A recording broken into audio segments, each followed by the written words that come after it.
संजय रामातो जिंदाबाद जिंदाबाद जिंदाबाद, रुस्तम अंसारी जिंदाबाद जिंदाबाद जिंदाबाद।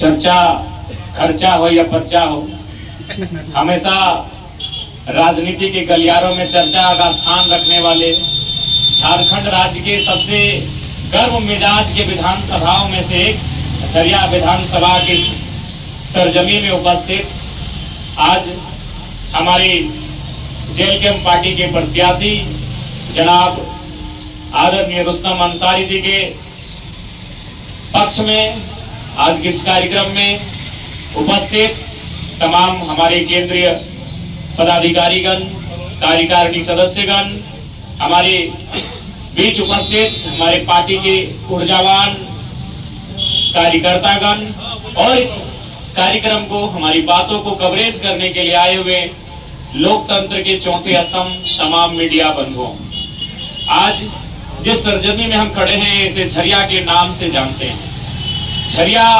केवल झारखंड के मानचित्र में ही नहीं, विश्व की मानचित्र में एक अमिट छाप रखता है। झरिया की अगर हम बात करें तो पूरे विश्व की मानचित्र में झरिया का एक अहम स्थान है। झरिया को जाना जाता है कोयले के लिए, झरिया को जाना जाता है तमाम किस्म के कोयले के उत्पादन के लिए। लेकिन आज सबसे बड़ी समस्या, चाहे वो झारखंड की हो या झरिया विधानसभा की हो, आज कोयले की कमाई से चंद मुट्ठी भर लोगों ने उसे अपने अधीन कर लिया है और उसी का परिणाम स्वरूप है आज इस राज्य की दुर्दशा। आज दिल्ली से एक नेशनल न्यूज हमारे इंटरव्यू के लिए आई थी, उन्होंने हमें बातों ही बातों में कहा, तो मैंने उन्हें एक अच्छा बात कहा कि आज चाहे भारत देश की बात हो या झारखंड की राजनीति की बात हो, यदि हम लोग केंद्रीकरण के पक्षधर हैं, यदि हम लोग सत्ता और संपत्ति के केंद्रीकरण के पक्षधर हैं, तो फिर हम लोग अंग्रेजों की गुलामी को स्वीकार करने जा रहे हैं। इसलिए मेरा मानना है कि आज हमें विकेंद्रीकरण पे चर्चा करना चाहिए। आज राज्य के हालात क्या है? केंद्रीकरण का मतलब होता है सत्ता कुछ परिवारों तक सीमित हो जाना, चाहे वो झरिया की सत्ता हो, चाहे राजधानी रांची की सत्ता हो, तमाम जो झारखंड राज्य की राजनीति है वो चंद परिवारों के हाथों में सीमित हो जा रही है। और चंद परिवारों के हाथों में सीमित होने से क्या हो रहा है?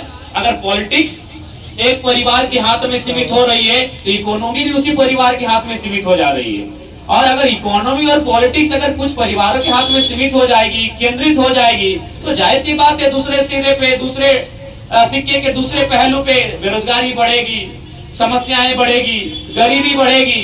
तो इसलिए आज जयराम महतो केवल पॉलिटिक्स करने के लिए नहीं आया है। आज जयराम महतो झारखंड की राजनीति में जो केंद्रीकरण का दौर चल रहा है, उस केंद्रीकरण के दौर को तोड़ते हुए जो पॉलिटिक्स और इकोनॉमी सेंटर में आके जमा हो गई है, उसे उठाकर संघर्ष करके हम लोग सेंटर टू लेफ्ट लेकर जाना चाहते हैं। इसी मकसद से हम लोग पॉलिटिक्स में आए हैं। जब तक आप इकोनॉमी और पॉलिटिक्स को विकेंद्रीकरण नहीं कर पाते हैं, मुझे नहीं लगता है समस्याओं का समाधान होगा। आज किसी से नहीं छुपा है, चाहे झरिया विधानसभा की बात हो, बागमारा विधानसभा की बात हो या बेरमो विधानसभा की बात हो, जहां जहां कोलियरी क्षेत्र पड़ता है वहां जो भी विधायक रहे हैं, सांसद रहे हैं, उनकी संपत्ति के बारे में आप जान सकते हैं। कोयले की कमाई किसी का 12,000 करोड़ है, किसी का 10,000 करोड़ है, किसी का 18,000 करोड़ है।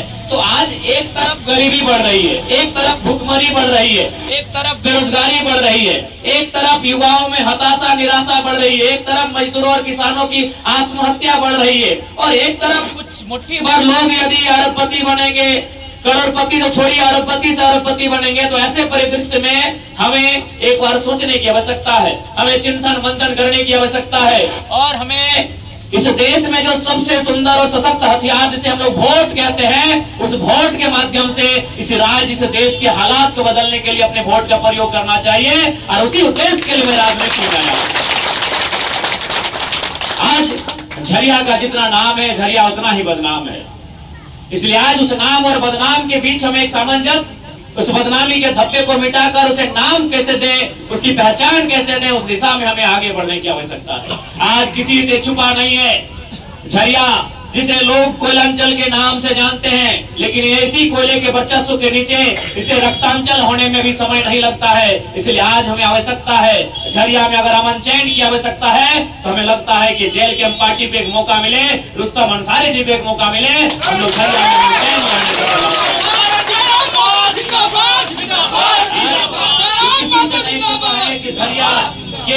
केवल एक वर्चस्व की लड़ाई का स्थान बन के रह गया। झरिया एक विधानसभा न बन के एक महाभारत के युद्ध का माहौल बन के रह गया। इसलिए आज पूरे झरिया वासियों से मेरा सादर अनुरोध होगा, मेरी विनती होगी कि आज अगर हमें किसी के लिए सोचना है तो झरिया के आने वाले भविष्य के लिए सोचना है। आज हमें सोचना चाहिए। आज हम गरीब, आज हम मिडिल क्लास फैमिली के लोग, आज हम वर्कर क्लास के लोग, आज हम लोग मजदूर, किसान, कामगार, व्यापार करने वाले लोग, लेकिन आज भी हम लोग अपने वोट का सही उपयोग नहीं कर पाते हैं। आज जब भारत देश में वोट की व्यवस्था आई थी तब एक नारा दिया गया था कि 1 पर्सन 1 वोट 1 वैल्यू, यानी जो वोट की वैल्यू अंबानी की है, अडानी की है, वही वोट की वैल्यू गांव के गरीब किसान और मजदूर की भी है। अंबानी, अडानी अपने वोट को ताक में, अपने वोट का उपयोग अपनी सुविधा को ताक में रख के करते हैं, लेकिन हम जनता अपनी सुविधा को ताक में रख के वोट नहीं कर पाते हैं। आज उसी का परिणाम है।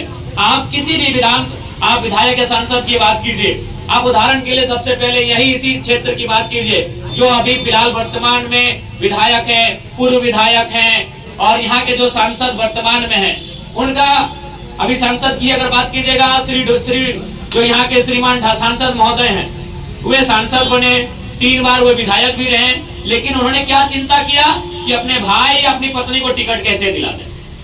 उन्होंने पहला चिंता क्या किया कि मेरे बाद मेरी पत्नी को टिकट कैसे मिले। आज अगर झरिया की बात करें तो जो वर्तमान की विधायिका है और जो उनके प्रतिद्वंदी हैं, उनके पति विधायक रहे, जो उनके प्रतिद्वंदी हैं, उनके घराने में से उनकी सासू माँ विधायक रहे, यानी जो लोग 20 वर्षों से 25 वर्षों से सत्ता में रहते हैं, जो लोग सत्ता में रह के विधायक होगा, हम उससे पार्टी जाएंगे। जो हमसे बेहतर नहीं होगा उसके साथ नहीं जाएंगे। हमने देखा कि जयराम साहब को पिछले 1 साल से हमने फोरो कर रहा था अपने चेयरमैन को, हमको लगा कि हमारे लिए बेहतर पार्टी है, और हमारे इनके तरफ से और मेरे तरफ से ऑफर हुआ।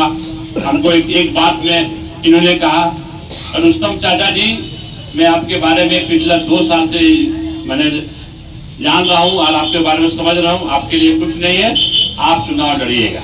ये पहला ही बात कहे कि आप चुनाव लड़िएगा। इसके लिए मैं अपने समाज की तरफ से आपको धन्यवाद देता हूँ और डायरेक्ट मैं अपने सुप्रीमो को बोला हूँ कि आप लोगों के सामने कुछ कहेंगे। जिंदाबाद जिंदाबाद जिंदाबाद जिंदाबाद जिंदाबाद जिंदाबाद रुस्तम अंसारी जिंदाबाद जिंदाबाद जिंदाबाद रुस्तम अंसारी जिंदाबाद जिंदाबाद जिंदाबाद रुस्तम झरिया का माहौल बहुत सुंदर लग रहा है और झरिया से हमारे प्रत्याशी माननीय जनाब रुस्तम अंसारी चुनाव का एक अच्छा अनुभव है, एक सामाजिक व्यक्ति हैं, राजनीति में इनकी पकड़ है और उम्मीद है कि जिस अनुभव के साथ इन्होंने अब तक राजनीति के मैदान में सक्रिय रहे हैं, इस बार झरिया विधानसभा में जेएलकेएम पार्टी बहुत बेहतर से बेहतर प्रदर्शन करेगी। देखिए, सबसे पहली बात है कि जो सर्वे की टीम ने भी इस बात को माना है कि झारखंड के जो विधानसभा के चुनाव होंगे, इसमें त्रिकोणीय मुकाबला हर एक सीट पे होगा और चुनाव का जो अंतर होगा, कहीं 5,000 होगा, कहीं 7,000 होगा, कहीं 10 होगा, कहीं 15 होगा। ये जो पहले लोग 50,000, 40,000, 30,000 से चुनाव जीतकर जाते थे, आते थे, इस बार वो संभावना बिल्कुल नहीं है। इस बार सारी सीटों पर त्रिकोणीय मुकाबला होगा। अब यहाँ सवाल है, जो हमारे साथी केडर्स हैं, कार्यकर्ता हैं, उनकी मेहनत पे डिपेंड करता है और जनता की माइंडसेट, उनकी सोच पे निर्भर करता है कि हम लोग कितना आगे आएंगे। अब विस्थापन के मुद्दों के समाधान के लिए जेएलकेएम आई है और निसंदेह जेएलकेएम विस्थापन के मुद्दों में हमेशा नियोजन मुआवजे की मांग को लेकर रैयतों के पक्षधर रही है और आगे भी रहेगी। देखिए, हेमंत सरकार, उनको जनता ने बड़ी उम्मीद और आशा के साथ चुनकर लाने का कार्य किया था, लेकिन आज किसी से छुपा नहीं है, उन्होंने केवल और केवल युवाओं के सपनों को बेचने का कार्य किया। चाहे सीजीएल पेपर गड़बड़ी का मामला हो या सीएचओ की बहाली में 150 राजस्थान के लड़कों का नियुक्ति हो, हर तरह से उन्होंने झारखंड की जो भावना है, झारखंड की जो सीटें हैं, उसे बेचने का कार्य किया है और बेचने के बाद आज वो मैया सम्मान के नाम पर वोट लेने के लिए जनता को बरगलाने का कार्य कर रहे हैं, एक तरह से सीधा घूस देने का काम कर रहे हैं। आज भी कहेंगे, आज भी जो लोग चाहते, हम भी चाहते हैं, लोकतंत्र की खूबसूरती तभी है जब बहुत सारी पार्टियां भाग ले। 2 पार्टियां भाग लेंगी तो कहीं ना कहीं डिक्टेटरशिप का उदय होगा ही। इसीलिए बिल्कुल जेएमएम, कांग्रेस, आरजेडी, सीपीआई अलग होकर चुनाव लड़े, आजसू, बीजेपी और जेडीयू भी अलग होकर चुनाव लड़े। जेएलकेएम उस मुकाबले में है ही, तो इसे पता हो जाएगा, साफ पता चल जाएगा कि जनता की 2 जिस्म एक जान, रिजवान अंसारी। देखिए, कोई दिक्कत नहीं है, रिजवान गए हैं तो रुस्तम अंसारी जैसे कदावर नेता आए हैं।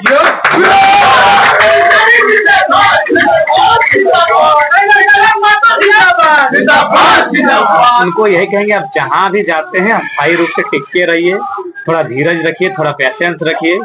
हमारी भाषा में कहावत है, चोटे चार ना हो, तो चोट मारने से चार भी नहीं होता, ना चोट मारने से चीरा होता है। थोड़ा सा उनको पेशेंस रखने की आवश्यकता है। उनको मैं ये संदेश देंगे, यहाँ की जनता को हमारा यही संदेश रहेगा कि झरिया यानी उद्योग, झरिया यानी माइंस, और ऐसे क्षेत्रों में रोजगार के विकल्प खुले हैं।